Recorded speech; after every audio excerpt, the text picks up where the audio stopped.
fitinaa muumichi keenyaa fi paartiin keenya kabadhaadhinaa keessa bahe aarsaa muumichi keenyaa fi paartiin keenya ummanni keenya keessa bahe yoo halaallu taate osoo muumichi keenya arraan tana ka'ee dirree waraanaa sanitti lolee lolchiisee maarshii jijjiiree tapha jijjiiree injifannoo fiduu baate nulleen arra paarlaamaa keessaa teenyee wajji haasa'uu hin dandeenyu baga rabbi si gammachiisee jechuu barbaadan muumicha keenyaan tokko. Lamada osoo muumichi keenya arraan tana dirree waraanaa sanii loluu baate dhaqee hoggansa bilchina qabu, hoggansa obsa qabu, hoggansa kutannoo qabu,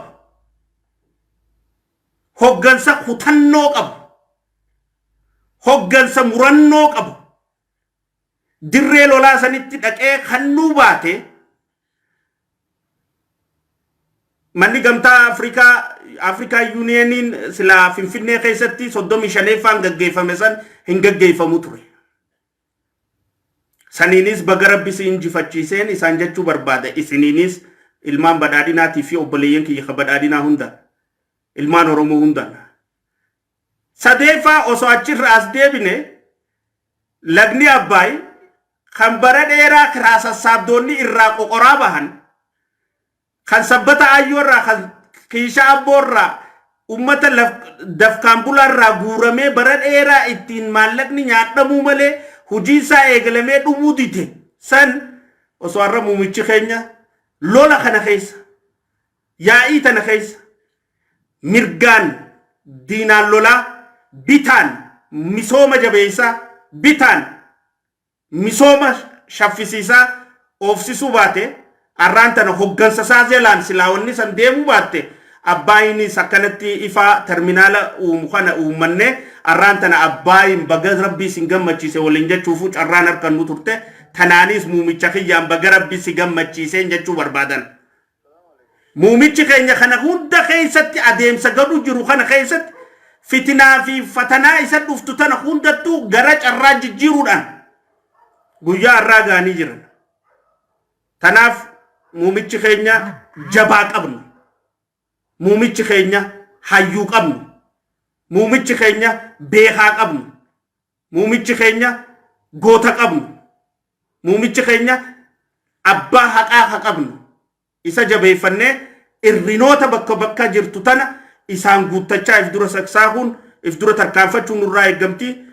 Duraan dursee osoo naasawa kiyya kabiraatti seene muumicha ministeeraa kiyya kaniin akkaan jaaladhuu fi akkaan kabaju kaniin muuxannoo hedduu irraa fudhachuu jiru, kaniin beekumsa hedduu irraa barachuu jiru, kaniin leenjii hedduu irraa fudhachuu jiru abbaa keenya hayyuu keenyaa fi abbaa Itoophiyaa guutuu baga rabbi si gammachiisee injifannoo tanaan diina kee dura si dhaabsisee injifannoo gubbaan injifannoo si fidachiisee guyyaa har'aatiin illee si ga'ee wal nu garsiisee sin jechuu barbaada. Ulfaadhu bakka jirtuun nageenyi si haatiisu akka nama islaamaa tokkotti ammas nama haqaa dhaabbatee rabbiin cinaa dhaabbataa rabbiin tanaaf si cinaa dhaabbachuu jira. Siituu haqarra jira, siituu dhugaarra jira, siituu hattummaarra hin jirre, siituu malaammaltummaarra hin jirre, siituu gandummaa keessa hin jirre, siituu dhugaadhaan ija bitaa ija mirgaa gootee ilmoota Itoophiyaa kana hunda laalaa deemu jirta. Ammallee rabbiin ni danda'a tikasaatii fi eegumsa isaatiin si wajjaa jiraatuun jechuu barbaada jechuu muumicha keenyaan qaalii nama. Tanattaan sudhaan mariin guyyaa irraa paarlaamaa irratti gaggeeffamtee hedduu bareedduudha. Yaa'u carraan silaawoo akka carraatti kakkannama. Gaafiileen gaggaafatamte keessaa hedduun deebisaa harkattee jirti. Irra guddaan ammoo misoomaa wajji wal qabattuu jira, kan nageenyaa wajji wal qabattuu jira, kan caasaa wajji wal qabattuu jira, kan hattummaa wajji wal qabattuu jira. Kan ikonomii wajji wal qabattu raayoo kakaanu taate biyya kana keessatti lolli osoo deemu jiru harka mirgaatiin lola gaggeessaa doolaara guddaa biyyatti warra galchan keessaa tartaa keessatti jimaan galee jira jechuudha.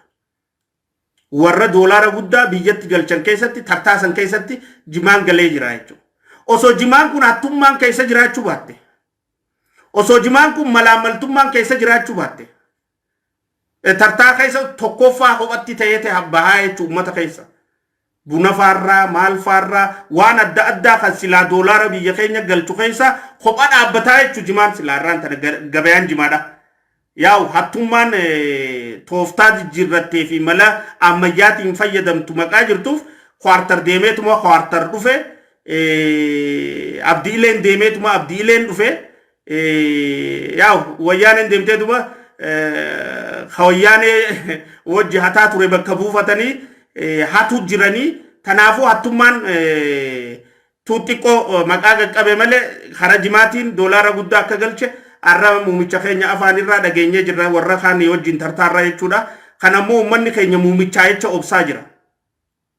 Jaalala muumichaa qabuuf, kabajaa muumichaa qabuuf, ulfina muumichaa qabuuf, kabajaa paartii keenyaa qabuuf, kabajaa mootummaa keenyaa qabuuf, kabajaa sirna kanaaf qabuuf. Sirni badhaadhinaa kun ka ummataati.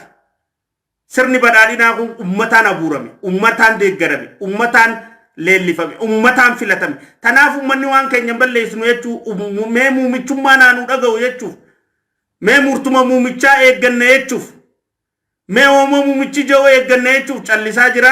Dubbiin tun xiyyeeffannaa guddaa harkattee furmaata muumichi tamaayyii akkatti godhu ta'u haasawaa isaa har'aarraa akka gaariitti irraa hubadheen jira jechuudha. Yoo nama dubbii keessatti dubbiin sii galtu taate, yoo nama dubbii keessatti dubbiin sii galtu taate, dubbii arraasaa keessatti haasawaa isaa har'aa keessatti lafee cabsattee yoo dhufa kabaastu taate hattuun waan feete hattee abadan birumaa duutii yookiin birumaa baqatti malee akka nyaachuun teenya jala sararamee dubbachaa oolee jechuun muumichi keenyarra.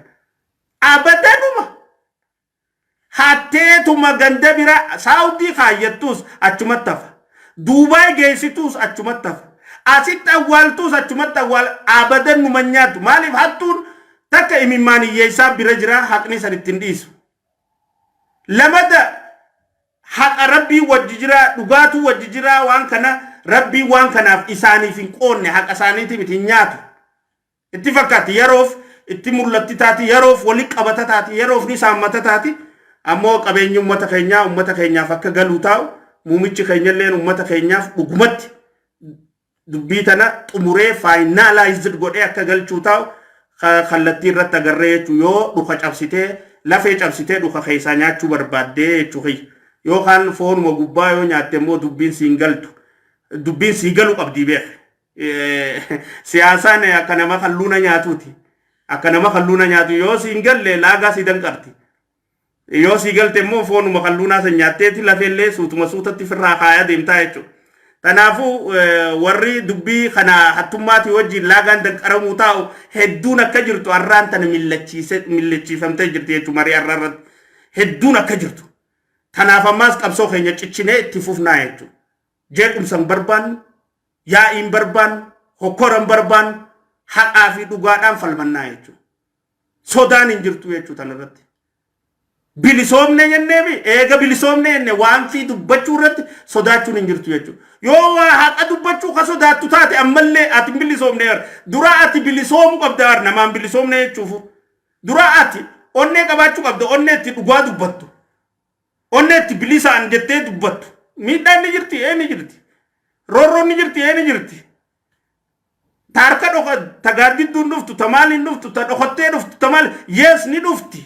San beeyteetitti seenta bilisoomuu kee beekuufu haqa dubbachuu qabda. Hogguu miidhamte booda edaa bilisoomneen seen bilisoomne ta'ettu dhuftaa jechuu booda.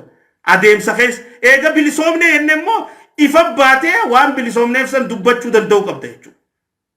Kanaafuu akkuma reefu jee san keessatti furmaanni dhufa ta'ettu abdanna. Kaan gamaagamni caasaan mootummaadhaa gara jala jirtuu fi gara gubbaa jirtuu akkamii gara jalaa kanaan nagaa fakkaattii ta'ettu gaafiin kaatee fi turte muumichaa fi gubbaanuu nagaa akka hin qabne muumichi eeranii jiran jechuudha. Gubbummaan tunu nagaa akka hin qabne abbaatu irraa hiikkata gaa dubbii. Laal dubbii abbaatu hiikkata. Fassarri abbaatu hiiffassaafata ba'e. Gubbuma tanaa'u nagaa inni hin jiruu jedhee jira muumichi keenya. Haqa dubbate jechuudha. Jalaa miti gubbaa'u tabiraa ammaas warri godina irratti bulchaa ta'anii fi aana irratti bulchaa ta'anii fi magaala irratti bulchaa ta'an kan partii abiyoota dimokiraasii wajjin hedduu turan hin jiran irra guddaan haaraa jedha kun soba ni dogoggorsiisanii jechuudha. Gabaasa sobaata jennu tana faadha kun. Wanni gabaasa sobaati muumicha ministeeraa keenya sossobanii jechuudha. Joollee qeerootu keessa seene. Dargaggeessaatu aangoo qabatee jira. Qaama haaraa hattummaan beeyneetu aangoo qabate. Kan wayyaanee hojjetu hojjechaan turiniitu aangoo qabate. Kan maalin je'iniitu aangoo qabate. Ja'anii muumicha keenyatti gabaasa sobaa himanii jiranii jechuudha. Arra waan hin hubadhe keessa. Antanuma naannoo teenyaatiin furadhaa beekta naannoo biraa keessan seenu. Antanuma Oromiyaatiin furadha. Amma inni asoosaa keessa godinaa fi aanaa irratti ijoolleen muudamtee jirtu. Bulchaan godinaalleen aanaalleen kaabinaa hin jirtulleen warra durii hojii warra jiru miti irra guddaan haaraa no irra guddaan haaraa miti haarayni numaa hin jiru. Hin jiru haarayni akka jirutti warra abiyoota dimokiraasiiti. Isaan keessa immoo gaariin ni jira ni jira. Isaan keessa kananne ni jira ni jira. Isaan keessa kan kijibne ni jira ni jira. Isaan keessa kan uummanni jaalatu ni jira ni jira. Ammoo irra guddaan ka caasaa hattuutiin muudamee irra guddaan ka haqaa fi faayidaa uummataatiif muudamee miti. Dargaggootni qabsoo keessatti hirmaatanii qabsoon tun akka dhuftu taasisan irra guddaan harcaaniiti mana galanii jiranii. Hoggansa keessaas aangoo keessaas hin gallee hin jiranii. Kaan biloogara godhaniiti baatii 3 booda maallaqa irraa dhaabanii. Kaanis biloogara godhanii baatii 5 booda maallaqa irraa dhaabanii. Joollee maallaqa xixiqqaan sossobaniiti Facebook irratti hojjettuu taasisan takka hojjetaa taasisanii. Namni ka hojii biraa hin hojjenne Facebookuma hojjetu. Facebookni hojiin ta'u. Dargaggoota keenya wanni ni isin dhaamu yaa obboleeyyan keenya. Facebookni hojii hin ta'u. Facebookni dirree itti yaada ibsatu, dirree itti yaada irraa fudhatu, dirree itti waa itti deeggartu, dirree itti waa balaaleeffattu malee dirree ittiin jiraattuu miti. Sadarkaa sanirra hin geenye nuti. Joollee teenya irra guddaa tanaanii hudhanii qabanii jiranii.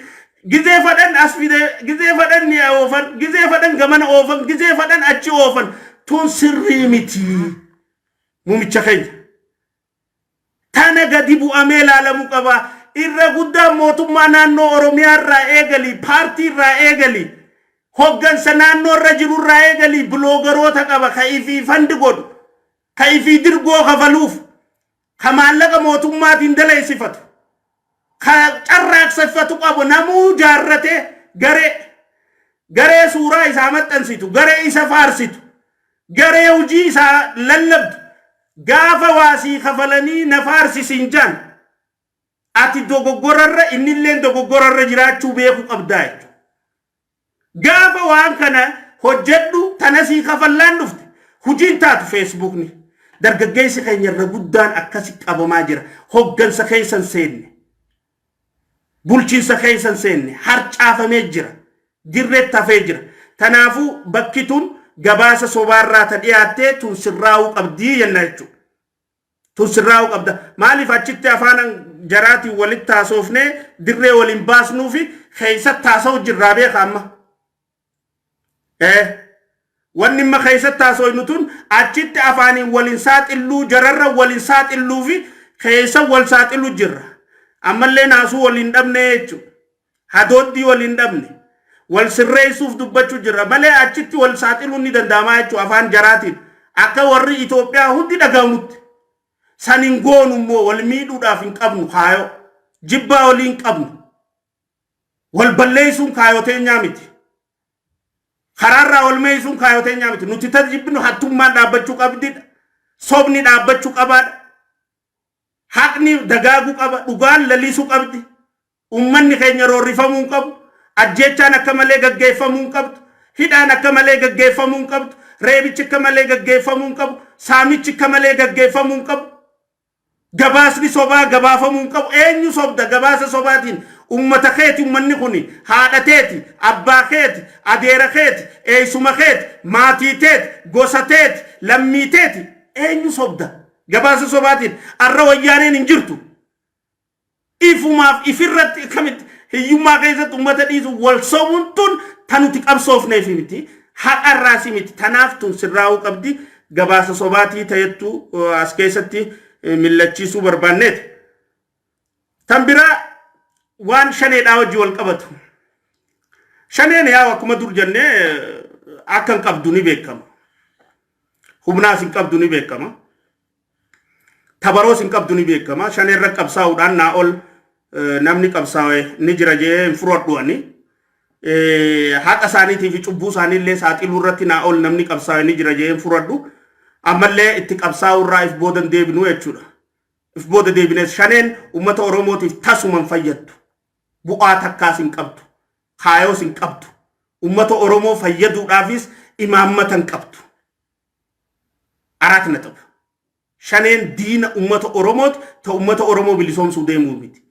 Ummate wanni shaneen.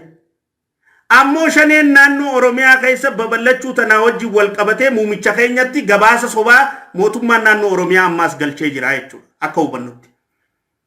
San keessaa muumichi keenya irraan tana gizee haasa'u shaneen fudhatama ummata bira qabdi maaliif ummata biratti fudhatama argatte jedhanii qorachuu feesisaa waaltu akkanatti ummanni akka isii fudhatu taasisee tajattu kaasanii turan haasoo isaanii keessatti bakki tun dogoggora muumichi miti ka dogoggora no muumichaan warra gabaasa kanatti kanne mootummaa naannoo Oromiyaatii fi paartii warra waan kana isaanii gabaaseetu itti hijibe isallee hijibsiise. Ummanni Oromoo seenaa Oromoo fi qabsoo Oromoo keessatti barri isaan shanee jibbanii fi xureeffatanii jiraate bara badhaadhinaati. Barri Oromoon hundi shanee funyaan irraa qabattee saaxiluu eegalte. Bara shanee ummanni hundi xureeffachuu eegale. Bara shanee ummanni hundi firraa dhiibee baasuu eegale. Bara shanee mancaadhaan ummanni firraa qabee hidhuu eegale. Bara shanee ummanni saaxiluu eegale. Bara caasaa shanee hunda uf keessaa dugugee ummanni baasuu eegale. Bara badhaadhinaa kanaa jechuun jijjiirama kana booda. Jijjiirama kana booda eega shaneen juuntaa wayyaanee wajji dhaabbadheetiin mootummaa xeeroodhaan dhufte tana. Mootummaa wareegama ilmaan Oromootiin dhufte tana. Mootummaa jijjiirama kan ilma Oromoo Dr. Abiy Ahmed Aliitiin hoogganamu kan wayyaaneen aangoo irratti deebisaaf ni lola jettee dhaabbatteerraa kaasee Oromoon shanee qalbii keessaayis onnee keessaayis if baasee aak je'ee tufee jira. Muumicha keenya Oromoon shanee deeggartu tasuma hin jirtu yoon siin jee ni hijiba. Maaliif ka mootummaa irra jiru kunis ka mootummaa naannoo Oromiyaa irra jiru kunis Oromoodhaa mire. Oromoon isa deeggartu hin jirtu yoon siin jee ni hijibe. Maaliif ka mootummaa naannoo Oromiyaa bulchu jiru kunis ka Oromumaa miti. Way Amara Tigray miti bara innis Oromoodha. Eeganni akkas haalaan dubbiin. Saniifuu warra ummata osoon taane kan shanee deeggaraa jiru. Ummanni itti wareegamee saaxilee shanee firraa balleesse. If keessa sossoo'u onasaa gandasaa ooruusaa eegee firraa balleesse. Ummanni shanee saaxile. Ummanni shanee dhoorke firraa. Badhaadhina filate. Haga dura qalbiin garas isaan jirtullee kun adawwiidha jee irraa deebi'ee jechuudha. Eega juuntaa hojii isaan dhaabbatanii irraa kaase dhugaan jirtu tanuma Oromiyaarra. Hammoo shanee wajjin jiru mootummaa naannoo Oromiyaa keessaa kaabinoota isaaniiti. Gareen paartii keessaa isaanii wajji jirtus ni jirti. Caasaa hoggansaa ta gubbaa keessa jirtu tanaatu shanee wajjin hidhata waliin qaba malee ummataa miti. Maaliif shaneen akka ummata keessa babal'istu ka godhe mootummaa naannoo Oromiyaati. Akkamitti godhe? Qawwee raayii ka Oromoo guutuurra. Qawwee Oromoo hidhachiisaa Oromoo irraa qawwee ni finaa jechaa turrenti. Takka. Lamada. Qawwee sidiibinna jee maallaqa irraa guure. Akka isaan kontrabaandiin illee qawween bitanne maallaqa irraa guure ummata hiyyoomse. qawwee biteen finnee fi beek qawwee irraa guure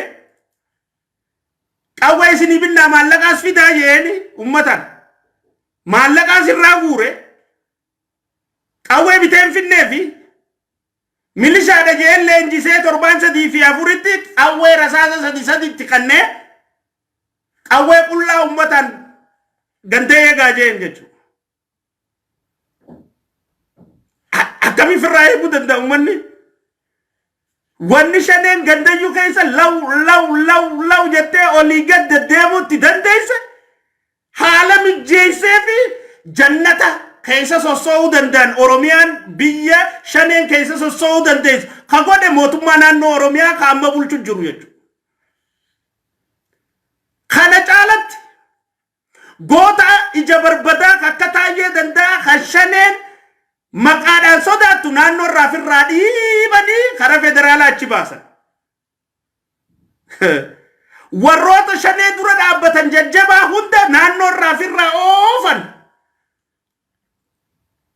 Kan shanee deeggaru fuudhanii naannoo irra muudan. Aangootti kannan. Shanee babal'isii daabara. Haasawaa tokko kamu pirezidantiin mootummaa keenya tokko naannoo irra godhe keessa shanee irraa hamtuu shanee shakkituu jee haasawaa godhe jedha. Quba qabna. Viidiyoo jira. Shanee irra battu shanee shakkituu. Isinuu hoggansi keenya shaneedha shanee shakkinaa jechuudha bara dubbichi. Shanee shakkitu. Shanee shakkitu. Shanee irra battu shanee shakkituu. Isinu shaneedha shaneen shakkinaa wajjin hojja akkasitti lan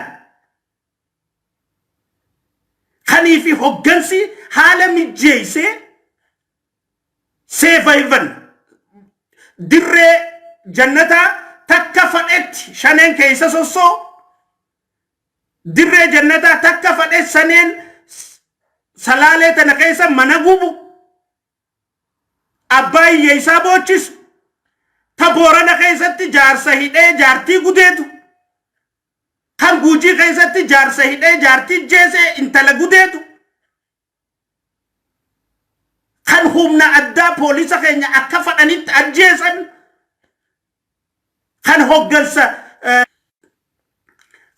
hoggansa paartiin ergite hunda kararratti ajjeesan la fadhanitti waan fadhan akka isaan godhan haala kan mijeesseef mootummaa naannoo Oromiyaati jechuudha. Saniifuu asirratti mormiin kiyya muumichi ministeeraa keenya kabajamoon jaalatamoon ulfaatoon abbaan haqaa warri mootummaa naannoo Oromiyaa irra jiru gabaasa sobaatiin ummata Itoophiyaatti akka sobdu si taasisaa jiranidha. Ummatni Oromoo shanee deeggaree hin beeku shanee cinaas dhaabbatee hin beeku keessattuu amma shanee jibbee jiru yoo jiraate ummata Oromooti. Oromiyaa keessatti ummanni tokko jiraachuu mala umaamisan akka ummataatti hin baanaan kammoo haala mijeessee sochii mijeessee karaa mijeessee warra shanee irratti hadheeffatee shanee balleessu karaarraa ofirraa dhiibee warra shanee irra dhaabbatee ganamaa gargala ajandaa shanee godhatee shanee ummata biratti akka xurooytu taasise karaarraa ofirraa dhiibee warra shanee irratti odeeffannoo guuree tarkaanfii fudhatu karaarraa ofirraa dhiibee jajjabaa sabaa hunda karaarraa ofirraa dhiibee muumichi ministeeraa keenya gabaasa naannoo Oromiyaa irraa si dhufu gar lamaan gar sadiin gar afuriin cheek godhachuun sirra dirqamaa jechuudha. Gara lamaa sadiin karaa isaaniin beeyneen gabaasa harkachuu qabda. Qamadii kuntaala meeqaatamu onnee jaanii baaleen beela jirti. Qamadii miliyoona isaan lakkaa'an saniin baaleen beelooytu beekisila. Booran hin beela'u. Guujiin hin beela'utu. So waan gabaafamu kana gabaasni isaa sharafaan callaadhaan lafarra ni jira jedhanii laaluun barbaachisaadha jechuudha. Barbaachisaadha jechuudha. So muumichi ministeera keenya arraan tana paarlaamaa keessatti ummataatu shanee fittaammatee kana maaliif ummanni fittaammate kaja'u waraana qofaan osoo hin ta'in akka riippaabilikaan gaardiin wallagga keessa jiran ni beeyna. Dhugaadha jedhe sana irratti muumichi ministeera keenya. Riippaabilikaan gaardiin ni jirtichi. Isaanuma sanuu torbaan kana nam shanii nurraa du'ee jedha muumichi yes. Isaanuma sanuu qajjeesise qaamota qaama keessa jiru kana. Warra nu keessa laaqameen nu keessa jiru kana. Warra nu keessa dhokatee gabaasa kan nu kana. Saniifu gabaasa arraa muumichi keenya deebisaa kan irratti ummataatu shaneefitti qabe osoo ummanni shaneefi qabe shanee wanni dhaabaan jirtu Oromiyaa irratti. Bara sadeen dabre kana bara Oromiyaa irratti hojjechaa turreemi. Nu beekame akkatti shanee balleessine. Nu beekame akkatti ummanni shanee jibbu. Nu beekame akkatti caasaan shanee balaaleffattu. Akkatti ummanni saaxile. Akka ummanni itti reebu. Akka ummanni odeeffannoo itti dabarsu. Osoo ummanni shanee deeggaru taate yaa muumicha ministeeraa kiyya kaniin akkaan jaaladhu. Oromiyaa to'achuun hin danda'amu. Inuma. Warri amma mootummaa naannoo Oromiyaa irra jirullee siifi ummata waliin buusuu fadhanii fi ummataatu shanee fi qabu jiraa jedhanii sobaan sitti gabaasan. Siifi ummata waliin buusuu barbaada. Ummanni naannoo Oromiyaa siyyacha callisee taa'u jira.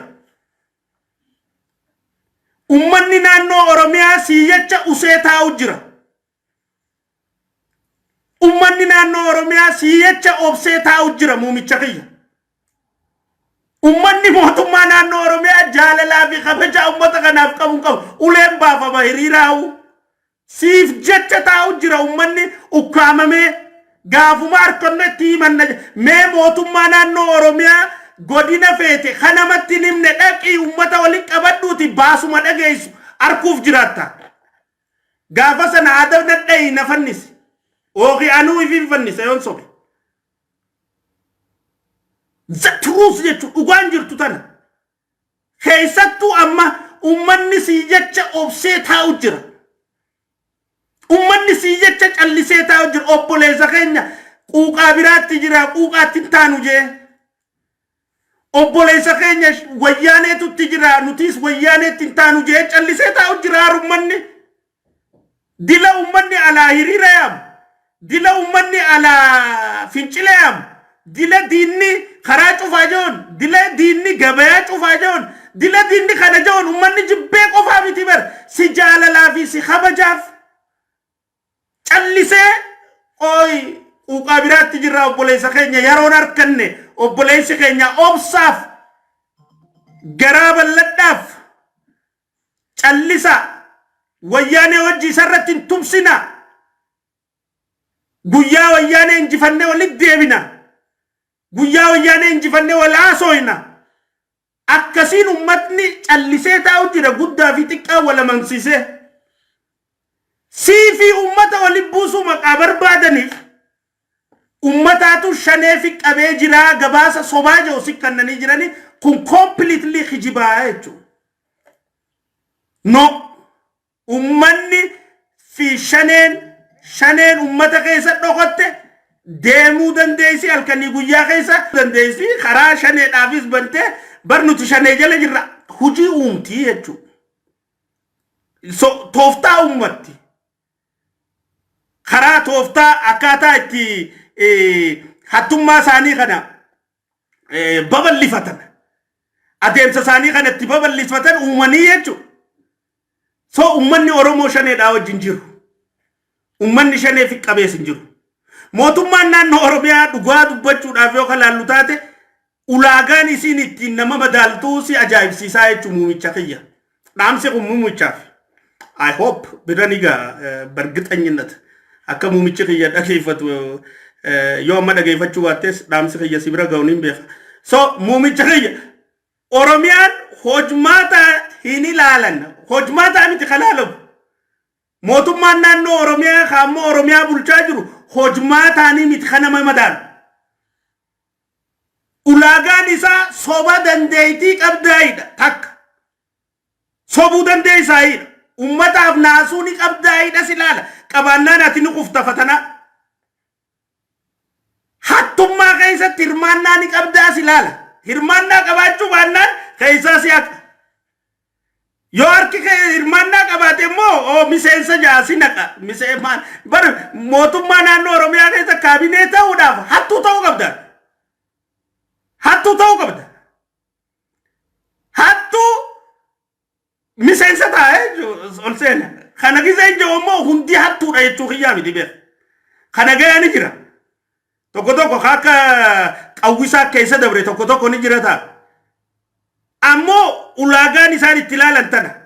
Nama dhugaa dubbatu hin barbaadan. Nama yaadaan isaan morku hin barbaadan. Nama isaanirra jaalatamu hin barbaadan. Nama isaanirra dhageettii harkate hin barbaadan. Nama ummataaf adooddii qabu hin barbaadan. Nama biiroo ba'ee foon jiraan nyaannee wiskiin dhuyne hin barbaadan isaan. Nama jaartii isaa bira laaqana isaa fidatee ofiisa keessa taa'ee naamusaan ummata tajaajilee laaqana isaa nyaatee eega ganama seene galgala ba'u hin barbaadan kana. Ka ganama dhufee za'a shanitti ofiisaa ba'ee laaqana ciree nyaatee wiskii irra buufatee za'a lamatti ol deebi'ee za'a saddeetitti ol deebi'ee za'a sagalii cinatti biiroo baafatu. Akkasi ulaagaan. Haqni jiru kana laallee maqaa garruufi jechuudha. Bara sadeen kana keessa dabarre. Dhaabbachuu qabaa jechuudha. Tanaan si gabaasa sobaa wanni jedhamuufis kana. Gabaasa sobaa. Amma fakkeenya fudhadhu Ibsaa Saadiq. Itti aanaa bulchaa Shawaa Bahaa. Abbootiin gadaa Karrayyuudhaa ajjeefamuudhaan. Ibsaa Saadiq abbootiin gadaa kun ajjeefamuu hin qabdu jedhee falmaa ture. Ani ibsaadhaan akka maqaattiin beeka malee takkaa ol harkeen beeku akka nama tokkotti an. Kunoo rabbiitu ragaa fiyyaan wallaahi laaziim ibsaadhaan takkaa ol harkeen beeku. Kunoo ol argarree naaf inni haa jedhu inni. Takkaa ol dubbisneen beeknu telefoonaan naaf ibsan. Takkaa. Ani Ibsaa Saadiq eessa dhalatee eessa guddatee irraa quban qabu ani hin beeku.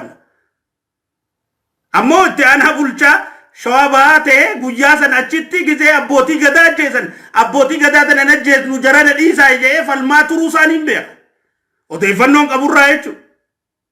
Amma immoo Ibsaa Saadiq waan tana dura dhaabbatee maqaa hojiirra ari'an jechuudha. Laal nama abbuma gadaatu ajjeesnu jedhu hojiirra ari'amu. Abbaan gadaa maa ajjeefama yoo itti ni ari'amtaa jechuudha. Ati ajjeechaaf barbaadamtaa jechuudha. Nulleen bar waan adda addaan nurra gahaa jira. Obsaatuma yaa jirra malee. Maaliif kullu nafsi lubbuun tun gaafa uumamte duutee jira. Rabbii keenya. Lubbuun uumamtee du'an dhandhamne hin jirtu. So gaafaan biyya alaa san dhiisee biyya keessattiin dhufee uummata kiyyaa qabsaa jeen du'e. An gaafaan qabsoo kana seeneen du'e. Tanaafuu du'an sodaadhu an. Namaas hin sodaadhu. An kijiba cubbuu wanni nan sodaadhu. Nama roorrisu. Haqa taanaan ammoo abbaa fadheerraa hin deebi'u. Kaayoon itti amaneerraa abbaan fadhee nan deebisu. Dhugaa sanirraa jechuudha. Saniif waan fadhe rabbi haa fidu tikni teenya rabbi jennee yaa'u jirra malee roorroon isaan nurraan ga'u jirra bar jarri kun Oromoodha jettee shakkita. Akka wayyaaneen abiyyi godhaa turte isaan nu godhu jiran na godhu jiran amma yoo anaa fudhatte fakkeenyaaf. Sooti yerra haasa'uun fadhuan irra kaa'e maaliif tunni dhufti maqaa beeynuuf itti seenne qabsotti. Ammoo isaaniif qaanyidha gaaf tokko kitaabaan ba'uutaa gaaf tokko waraabamee jira gadhiifamuutaa gaaf tokko ummanni dhaga'uuf ta'a isaan itti qaanfachuu ta'an. Waan arra nu godhu jiran jechuun waan nuti saaxilleef jecha. So Ibsaa Saadiq illee hojiirra ari'anii mana galchanii mindaadhaa fi waan hundarraa qabanii hidhamaa manaa taasisanii teessisuu jiranii jechuudha. Gamana deemuu hin danda'u gamas deemuu hin danda'u waa takka godhuu hin danda'u. Maqaa abbuma gadaa kana ajjeestanii jeef siin nu himee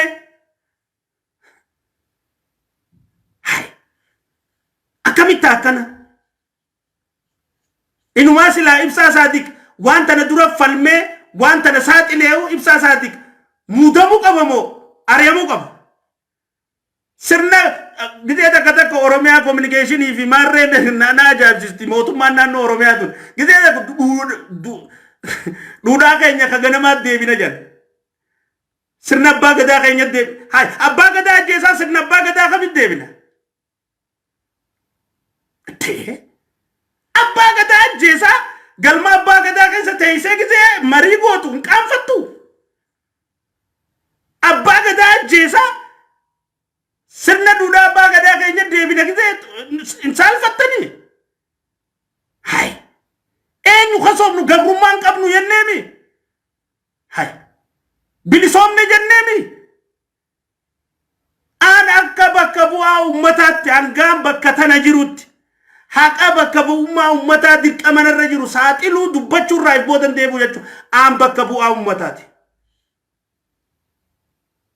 Roorroo ummatarra taate miidhaa ummatarra taate ka Itoophiyaa tana keessaa hunda dubbachuudhaaf na laalchisaa jechuudha. Aan kursi guutaa paarlaamaatii miti aan bakka bu'aa ummataati paarlaamatti. Gaafa gaachi keessa ammaas waan biraa jettanii san wallaallaa jechuudha. Silattuu namni eega ibsaas achi ariitan tabiraatis nuttis dhufuun ooltu inshallah kan ummataa hojjetu. Tun wanni kana isinuma ummata jibbisiisaa deemti. Mootummaa naannoo Oromiyaatii fi warra mootummaa naannoo Oromiyaa irra jirtan. Fokkochaa, ajaawaa, cincawaa, fudhatama dhabaa ummata biratti xiqqaachaa tuma deemtan malee urgaawaan hin deemtan abadan qabadhaa tana. Akkuma muumichi keenya ta'e hajimaa keenya saame, hajimaa keenya hachisiis, hajimaa keenya ummata irraa hiyyeessa irraa haadha immaan miskiina irraa guurratee bakka osoo nyaanne wareegamta malee duuta malee inuma nyaanne tana akkuma muumichi keenya jedhe. Kasimintoo gurgurtuus akkasuma. Kabiyyee gurgurtuus sanuma. Ka aangoo gurguru jirtu sanuma beeka. Aangoon amma gurguramu akka eegalte mootummaa naannoo Oromiyaa keessa dhagayaa jirra. Gabaasni tokko nu dhufaa jira ammaan tana. Aangoon bakka kanaatiin si godha hangana fidiin dhufaa jirti jechuudha. Tana hunda dhagayaa jirra. Baasan jirra jechuudha. Saniifuu muumicha kiyya wanni niin jedhu maali? Ibsaa Saadiq kun nama ari'amuu hin qabne, nama badhaafamuu qabu, nama guddachuu qabu, nama aantummaa qabu, nama ulfina qabu, haqa dubbatteef. Hai. Hagana godhuun aboo obbolummaan Oromummaa sana eessa jirti? Hai maqaadhaan Oromoodha nutiin kun waliin jennaa. Hai. Yoo ibsaan kun haqa dubbate maaf roorrifama? Maaf ari'ama hojii isaarraa? Maaf? Hai hakijibu qofaatu jiraachuu qaba. Ishi geetaa'e kajeetuma ajaja fudhatee raawwatu qofaatu jiraachuu qaba. Ka ummata saamu qofaatu aangorra taa'uu qaba. Ka yakka dho'isu qofaatu aangorra taa'uu qaba. Ka saamicha gaggeessu qofaatu aangorra taa'uu qaba. Ka piroojeektii balleessu qofaatu aangorra taa'uu qaba. Ka dhugaa dabsu qofaatu aangorra taa'uu qaba. Kun dogoggora jechuudha. Dogoggora. Please. Kana mootummaan naannoo Oromiyaa irra deebitanii ilaaltanii ibsaa Saadiq badhaasa isaan malu isa badhaastanii bakka isaan malu isaa kaayutu isinirraa tola. Wanni isinirraa toltu. Tachirraa hafte immoo muumicha ministeeraa kiyya shaneen abaddan ummataa wajjin hin jirtu. Ummanni Oromoo kan shaneefi qabe tokkon jiru kan shaneefitti maxxansee carraa uumeefi heef savanii uumeefi safe heaven uumeefi akka shaneen akka feetetti Oromiyaa keessa olii gad sossootu ulaagarree reefu jeesaniin uummata irraa qawwee eekanii qawwee isinii binnaa maallaqa fidaa jaanii akka isaan kontirbaandiin illee bitanne godhanii qawwee bitanii fi kan fidin humna keessaa oofanii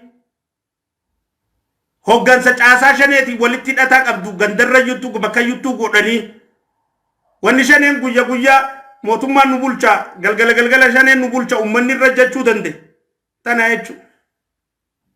Maalin beenu caasaa mootummaa keessa ka aangoo qabu ka mootummaa khawmna shanen matisa butte asadarka ango guddo rajul maka khasum barbat maka namati difama frenan kabebe ak duran gatti sufin kay maka frenan gik gode ya frena kabungari dageze maka nama khasun barbachisu ammo matisa raidabe khan shorar keessa shane wajjin mari gode shane mallaka khafale matisa hidaba senjiru motumu motana guys mumicha khay ati guban qabdu ta ya lola khaysa jirtati waiddu to arkasi qabanan wada amma debi ani sifi ummata walipusu shane ummata wajji jirti akati jettu arranta na taasisu sanisan gabasa sobasi khanani no ummanni oromo datis ummanni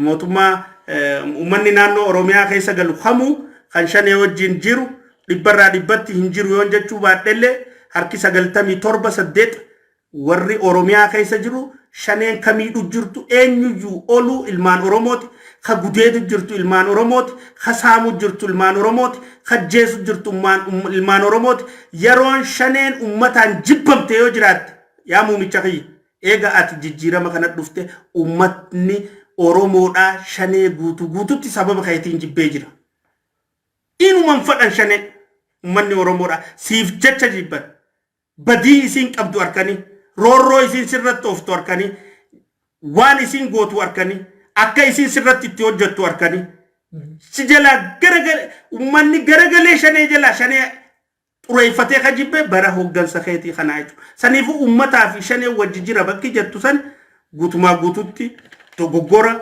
gabaasa sobaati sikkannani siifi ummata oromoodhaa garaa waliin balleessuudhaaf akka ummanni oromoodhaa hay nuti isaa jecha obsu jirra nuti isaa jecha usu jirra nuti isaa jecha waamee qabaadhannee yaa jirra akkamitti inni shanee wajjin ummanni shanee keessa jirti shaneen hunjaa jette ummanni akkaaniif daranuu sirratti jibbaa horatuu fi dhageetii fi fudhatamaati ummata bira qabdu akka dhabdu taasisuudha jecha tana ja'ani sun gabaasa sobaa mootummaan naannoo oromiyaa guututti siidheessite shaneen ummataa wajjin wal fudhattee jirtu hin jirtu shane guututti ka oromiyaa keessa babal'isu jiru mootummaa naannoo oromiyaa ka ammaan tana bulchaa jiruu fi caasaa isaa kanni sadarkaadhaan bakkoota adda addaa irratti jiriirfatee ta'u guututti akka hubatamuun barbaadaa jechuun muummicha ministeeraa keenya gara biraatii yaa'u paarlaamaan keenya har'aan tana marii garagaraa gaggeessee jira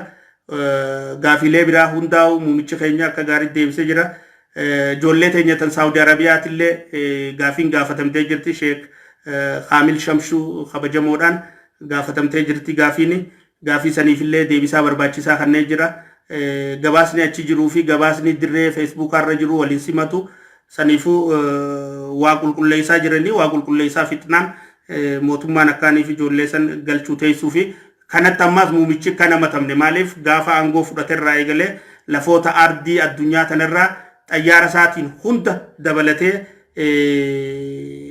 baqattoota lafa adda addaa irraa muumichi keenya galchaa turuudhaan beekama waan kanaan hamatamuut miti ammaas rakkoo achi keessa jirtuu fi waan jiru gizee dhibbatti qulqullooytee adda baate kan galfamu ta'uu ibsamee jira kaan ammoo yaa'u ida arafaa ramadaana as dhufu kana warri biyya alaa jirtan ka islaamaa hundillee biyyatti ida guddoo takka akka salaanni gaggeeffamuu fi sanirrattillee afeerra islaamota addunyaarra jiru ka Itoophiyaa dhalootaan Itoophiyaa ta'anii fi kana hundaaf afeerraa taasisee jira muumichi keenya isi tanallee ustaadotni keenya ulamaayotiin keenya ka biyya alaa jirtan sheekotiin teenya muftiileen teenya yaamicha muumicha ministeeraa keenya kana dhageeffattanii biyya alaattis wal jaartanii akkuma warri kaanis gizee bara harayaa san dhufanitti gaafa iida ramadaanaa kana haalli hundi karaa mootummaatiin nin qindaawa isii qindooytu san wal jala isin beeksisna inshaallah rabbi je isii sanirratti keessa alaa magaalaa hundatti qindaa'uudhaan afeerraa muumicha keenyaatii fi akkaanii fi iida addunyaarraa takkaffaa taate salaata guddaa ta'e addunyaarraa tokkoffaa islaamni hangam takka guddaa akka taane Itoophiyaa tana keessatti beeksisuu fi hubachiisuudhaaf akka harkamtaniif ka affeerramtan irratti harkamuudhaaf gamanumaaf akka qophooytan isinit dhaammanna. Gara biraatiin paarlaamaan amma booda ji'oota dhufan tokko kanaaf hojii to'annaa faana bu'insaa fi hordoffiidhaatiif gara godinootaatti akka bobba'amu muummichi ministeeraa keenya ajajanii jiranii leenjii sanii barbaachisu fi waan sanii barbaachisu hunda godhamee jira. Godinatti namuu wal jaaree bobbaadhaaf deema. Bobbaa deemu tanarratti ummanni gadi ba'ee bakka bu'oota kee maaliif gaafii kee akkasiin gaafatin, maaliif boo'icha kee akkasiin gaafatin, maaliif dhukkuba kee akkasiif hin dhageeffatin, wanni filattee achi isa geessiteef maaliif akka ta'e ummanni ummata filate gaafachuu qaba. Iftoomaan amma booda gabrummaan nu duran jirtu. Ammallee immoo ka gabroome hedduutu jira paarlaamaa san keessa. Sammuumaanuu ka gabroome. Kanuma seenee harka baasee galuudhaaf malee dubbachuudhaaf hamileen qabne hedduutu jira. An argeen daajjabee jira hedduu takka. Kun cabuu ka danda'u ummanni amma gizee isin bira dhufan isin mariisisuu teenya nulleen ni dhufna ganda irraa filamnee fi godina irraa filamne projektiilee deemu jirtu hunda hordofuuf teenya. Waan hanqina ummata irra jirtu hordofuuf taa'ama. Rakkoo ummataa jirtu mariifamuuf ta'a. Kaabinoota ummataa kan godinaa fi aanaalee irra jirtu akkanumatti illee caffee irra jirtu waan jira hunda kallattiin tatti kannamtee jira. Cheeklistii kannamee jira sanirra hundooytee hojiin hojjetamuuf teessi. Akka godina keenyaatti nutis ni dhufna. Akka naannoo Oromiyaatti dubbachaa jira. Akka naannoo Oromiyaatti ammoo ummanni Oromoodhaa waan kana dhaga'uu qaba. Sheer godhaa biraan gaa ummanni Oromoo filatamtoota kee ganda kee dhufu haqeetee dhufu kaaraddaa kee dhufu tanaafiin si filadhe taniin sitti madhe tanaami taniin sirraa barbaadu tanaami rakkoon an qabu tana achi dheeyxee maal naa dubbatte achi dheeyxee maal naa gaafatte hogguu rakkoon Oromoo kaate maaf afaan qabattee teesse hogguun fi cinqin achi taate maal afaan qabatte harka tumuuf achi dheeyxee harka baasuuf achi dheeyxee mee wanni ati himachuu qabdanii jechuu uummata filattanitti akkana sirreessinaa beeka akkana sirreessina laal hin sodaatinaa tana akkana sirreessina luuyni maastarumata malee taraatti aanuu fila akkana sirrooyti hogguu ummanni akkas jee hudhe hogguu as deebi'e ulii isumaa harka baasee rakkoo ummata isaa dubbatu agartaa jechuudha akkasitti oofuudha nama keenya saniifuu ummanni dhaga'uu qaba ummanni bakka bu'oota ummataa jee ka filate kana gaafachuu qaba hattummaa deemu jirtu projektii saamamaa jirtu projektii karattafte malaammaltummaa jirtu hanqina bulchiinsa gaariidha rakkoo nageenya rakkoo bulchiinsa rakkoo tajaajila tan naannoo ta'e aanaa ta'e godina kee bakka irraa filatan jirtan san hunda warra mana marii bakka buutan kana takka takkaan himattanii beeksiftanii hogguchi dheeyxee filat hogguchi deebite dubbii teenya tana nuu himuu baannaan nuu dubbachuu baannaan nutti asin deebi'inii amma booda jettanii qaceelchuu qabdanii jechuun manni akkasi sirreessina jechuudha. Warra bilisoomuu dide akkasiin bilisoomsina mataa kanarraa qulfiin banamuu qabdi. Qulfii qollofamtee jira beek. Addunyaan tun gabaab wanta ani beeku nama keenya. Addunyaan tun yoo haqa dubbate kajalaa maramtutti fakkaata. Rakkoonni dhufti dhugaa dubbattee yoo duute wayyuu. Hai. Nama keetiif moo ummata keetiif moo haqa ummata keetii dubbattee yoo duute irra wayyuu.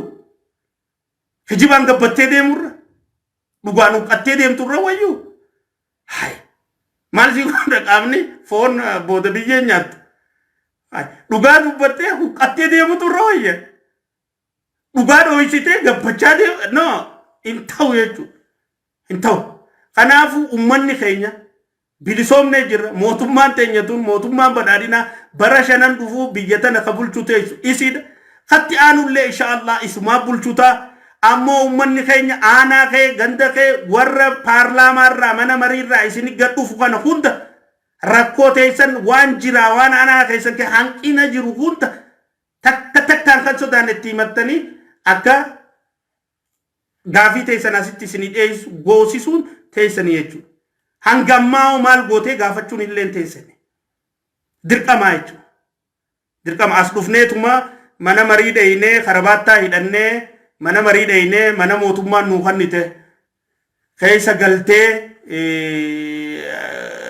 hujiilee adda addaa mootummaan irra siira maddee ooftee ummata si filate kamiilaan deemu ka qoreen diru jirtu ka daandii hin qabne ka bishaan hin qabne ka ifaa hin qabne ka jiruu hin qabne ka laffa'ee jiraachuu jiru ka rakkachuu jiru ka hatamu jiru ka bulchiinsa hamaadhaan roorrifamu jiru ka piroojeektiin irraa saamamu jirtu ummata keessan ijarraa qabatteetuma akkanumatti callistee asin taa'ee nyaadhaa azaaba keessattis gubachuuf teessa. Hin ta'u jechuudha. Accountability jiraachuu qabdi itti gaafatamummaan jiraachuu qaba jechuudha.